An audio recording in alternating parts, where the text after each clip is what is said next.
ಕಟ್ಟಡದಿಂದ ದಟ್ಟವಾದ ಹೊಗೆ ಬಂದಿದ್ದನ್ನ ನೋಡಿದೆ. ತಕ್ಷಣವೇ ನಾನು ನನ್ನ ಸ್ನೇಹಿತರಿಗೆ ಕರೆ ಮಾಡಿದೆ. ದುರಂತದ ಕರಾಳ ಸತ್ಯವನ್ನ ಅಲ್ಲಿನ ಪ್ರತ್ಯಕ್ಷದರ್ಶಿಯೊಬ್ಬರು ಬಿಚ್ಚಿಟ್ಟಿದ್ದಾರೆ. ಕಟ್ಟಡದಿಂದ ದಟ್ಟವಾದ ಹೊಗೆ ಬಂದಿದ್ದನ್ನ ಅವರು ನೋಡಿದ್ದಾರೆ. ತಕ್ಷಣವೇ ಅವರು ಕರೆ ಮಾಡಿದ್ದಾರೆ ಅವರ ಸ್ನೇಹಿತರಿಗೆ. ಅಲ್ಲಿನ ಪ್ರತ್ಯಕ್ಷದರ್ಶಿಯ ಹೇಳಿಕೆ ಇದು. ಘಟನಾ ಸ್ಥಳದಲ್ಲಿ 15ರಿಂದ 20 ಮಂದಿ ಬಂದಿದ್ರು. ವಿಮಾನ ಅಪಘಾತಕ್ಕೀಡಾಗಿದೆ ಅಂತ ನಾನು ಹೇಳಿದೆ. ನಾವು ರಕ್ಷಣೆ ಮಾಡಿರೋದು ಜೀವಂತ ಆಗಿದ್ರು. ಆದ್ರೆ ಆಸ್ಪತ್ರೆಗೆ ಸಾಗಿಸುವಾಗ ಅವರು ಸಾವನ್ನಪ್ಪಿದ್ದಾರೆ ಅಂತ ಅಲ್ಲಿನ ಪ್ರತ್ಯಕ್ಷದರ್ಶಿ ಹೇಳಿದ್ದಾರೆ.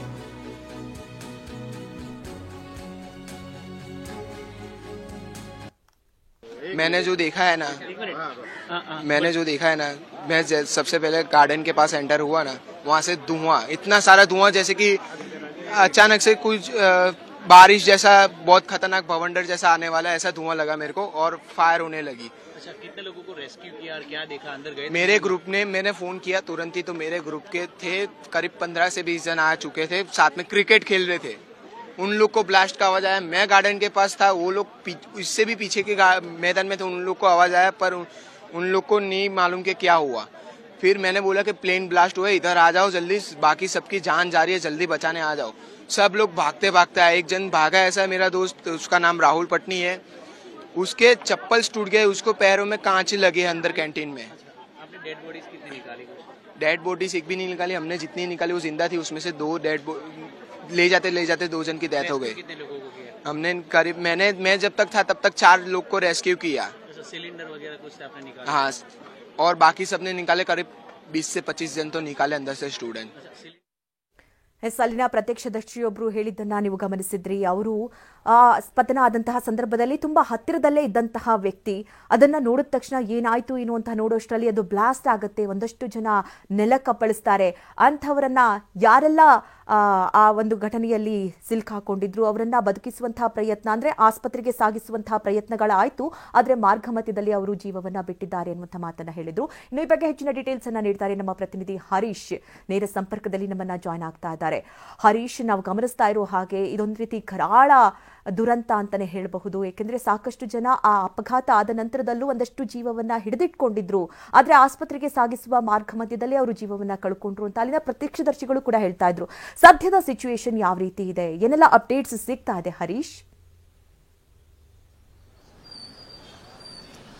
ಹೌದು ಮಧು ನಾಗರಾಜ್, ಬಹು ಮುಖ್ಯವಾಗಿ ಅಹಮದಾಬಾದ್ನ ವಗೈನ್ ನಗರದಲ್ಲಿ ನಡೆದಂತಹ ಒಂದು ದುರಂತ, ವಿಮಾನ ದುರಂತ ಏನಿದೆ, ಈ ವಿಮಾನ ದುರಂತದಲ್ಲಿ ಅನೇಕ ಮಂದಿ ಗಾಯಗೊಂಡಿದ್ದಾರೆ. ಗಾಯಗೊಂಡಂತವ್ರನ್ನ ಸಿವಿಲ್ ಆಸ್ಪತ್ರೆಗೆ ತಂದು ದಾಖಲಿಸಲಾಗಿದೆ. ಪ್ರಧಾನಿ ನರೇಂದ್ರ ಮೋದಿ ಅವರು ಕೂಡ ಗಾಯಗೊಂಡವರ ಯೋಗಕ್ಷೇಮವನ್ನು ವಿಚಾರಿಸಿದ್ದಾರೆ. ಜೊತೆಗೆ ಸಾವನ್ನಪ್ಪಿದವರ ಕುಟುಂಬಸ್ಥರನ್ನು ಕೂಡ ಭೇಟಿಯಾಗಿರುವಂತಹದ್ದು.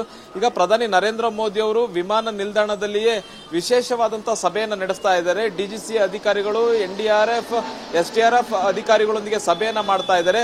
ಮುಂದಿನ ಕಾರ್ಯಾಚರಣೆ ಹೇಗಿರಬೇಕು, ಮತ್ತೆ ವೈದ್ಯಾಧಿಕಾರಿಗಳೊಂದಿಗೂ ಕೂಡ ಪ್ರಧಾನಿ ನರೇಂದ್ರ ಮೋದಿ ಅವರು ಚರ್ಚೆಯನ್ನ ನಡೆಸ್ತಾ ಇದ್ದಾರೆ. ಆದಷ್ಟು ಬೇಗ DNA ಟೆಸ್ಟ್ ಅನ್ನ ಮಾಡಿ ಮೃತದೇಹಗಳನ್ನ ಕುಟುಂಬಸ್ಥರಿಗೆ ಹಸ್ತಾಂತರ ಮಾಡಬೇಕು ಅನ್ನುವಂತಹ ಒಂದು ಸೂಚನೆಯನ್ನು ಕೂಡ ಪ್ರಧಾನಿ ನರೇಂದ್ರ ಮೋದಿ ಅವರು ಕೊಟ್ಟಿರುವಂತಹದ್ದು. ನಾನೀಗ ಅಹಮದಾಬಾದ್ನ ಸಿವಿಲ್ ಆಸ್ಪತ್ರೆಯಲ್ಲಿದ್ದೇನೆ.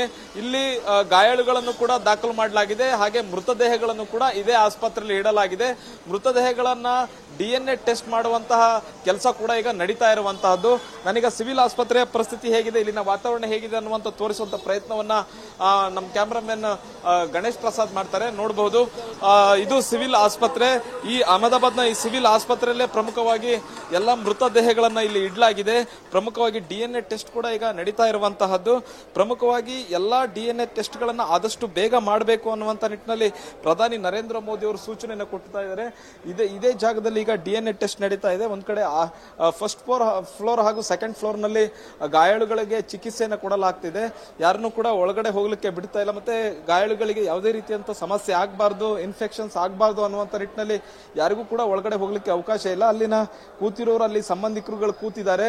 ಜೊತೆಗೆ DNA ಟೆಸ್ಟ್ ಗಳನ್ನ ಕೂಡ ಸ್ಯಾಂಪಲ್ಸ್ ಗಳನ್ನ ಸಂಬಂಧಿಕರು ಇಲ್ಲಿ ಕೊಡ್ತಾ ಇರುವಂತಹದ್ದು. ಇನ್ನು ಬಹು ಮುಖ್ಯವಾಗಿ ಗಾಯಾಳುಗಳು ಯಾರಿದ್ದಾರೆ ಈ ಆಸ್ಪತ್ರೆಯಲ್ಲಿ ಅನ್ನುವಂಥದ್ದನ್ನ ಇಲ್ಲಿ ಲಿಸ್ಟ್ ಅನ್ನ ಹಾಕಿರುವಂತಹದ್ದು ನೋಡಬಹುದು.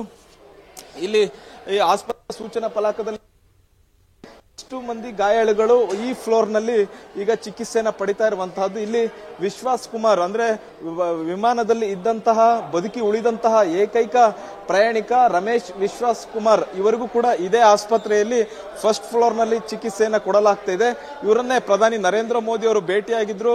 ಅವ್ರನ್ನ ಭೇಟಿಯಾಗಿ ಹೇಗೆ ದುರಂತ ನಡೆಯಿತು, ಬಚಾವಾಗಿದ್ದು ಹೇಗೆ ಅನ್ನುವಂಥದ್ದನ್ನು ಕೂಡ ಪ್ರಧಾನಿ ನರೇಂದ್ರ ಮೋದಿ ಅವರು ಯೋಗಕ್ಷೇಮವನ್ನ ವಿಚಾರಿಸಿಕೊಂಡ್ರು. ಜೊತೆಗೆ ಇಲ್ಲಿ ಇನ್ನುಳಿದಂತಹ 16 ಜನ ಯಾರಿದ್ದಾರೆ, ಇವರು ಏನು ವಿಮಾನ ಪತನ ಏನಾಯ್ತು, ಆ ಒಂದು ಕಟ್ಟಡದಲ್ಲಿ ಇದ್ದಂತಹ ವಿದ್ಯಾರ್ಥಿಗಳು, ಆ ಹಾಸ್ಟೆಲ್ ನಲ್ಲಿ ಇದ್ದಂತಹ ವಿದ್ಯಾರ್ಥಿಗಳು ಗಾಯಗೊಂಡಿರುವಂತವರು, ಅವರಿಗೂ ಕೂಡ ಈಗ ಚಿಕಿತ್ಸೆಯನ್ನು ಇಲ್ಲಿ ಕೊಡಲಾಗ್ತಿರುವಂತಹದ್ದು. ಪ್ರಮುಖವಾಗಿ ಒಂದ್ ಕಡೆ ಚಿಕಿತ್ಸೆಯನ್ನ ಕೊಡಲಾಗ್ತಿದ್ರೆ, ಇನ್ನೊಂದ್ ಕಡೆ DNA ಟೆಸ್ಟ್ ಕೂಡ ಅದೇ ರೀತಿಯಾಗಿ ವೇಗವಾಗಿ ನಡೀತಾ ಇದೆ. ಈಗ 4 ಮೃತದೇಹಗಳನ್ನ ಹಸ್ತಾಂತರ ಮಾಡಲಾಗಿದೆ ಅವರ ಸಂಬಂಧಿಕರಿಗೆ ಅನ್ನುವಂತ ಮಾಹಿತಿ ಸಿಗ್ತಾ ಇದೆ. ಯಾಕಂತಂದ್ರೆ ಬಹು ಮುಖ್ಯವಾಗಿ ಯಾರು ಹೆಚ್ಚು ಸುಟ್ಟ ಗಾಯಗಳಾಗಿರ್ಲಿಲ್ಲ, ಯಾವ ಮೃತದೇಹಗಳಿಗೆ ಸುಟ್ಟ ಗಾಯಗಳಾಗಿರ್ಲಿಲ್ಲ, ಅದರಲ್ಲೂ ಬಹು ಮುಖ್ಯವಾಗಿ ಗುರುತನ್ನ ಹಚ್ಚಬಹುದಾಯಿತು. ಅಂತಹ ಮೃತದೇಹಗಳನ್ನ 4 ಮೃತದೇಹಗಳನ್ನ ಗುರುತಿಸಿ ಈಗ ಸಂಬಂಧಿಕರಿಗೆ ಹಸ್ತಾಂತರ ಮಾಡಲಾಗಿದೆ. ಯಾವ ಮೃತದೇಹಗಳನ್ನ ಗುರುತು ಹಚ್ಚಲಿಕ್ಕೆ ಸಾಧ್ಯ ಇಲ್ಲ, ಅವುಗಳನ್ನ ಈಗ DNA ಟೆಸ್ಟ್ ಮಾಡ್ತಾ ಇರುವಂತಹದ್ದು. ಈಗ DNA ಟೆಸ್ಟ್ ನಿರಂತರವಾಗಿ ನಡೀತಾ ಇದೆ. ಪ್ರಧಾನಿ ನರೇಂದ್ರ ಮೋದಿ ಅವರು ಕೂಡ ಸೂಚನೆಯನ್ನ ಕೊಟ್ಟಿರುವಂತಹದ್ದು.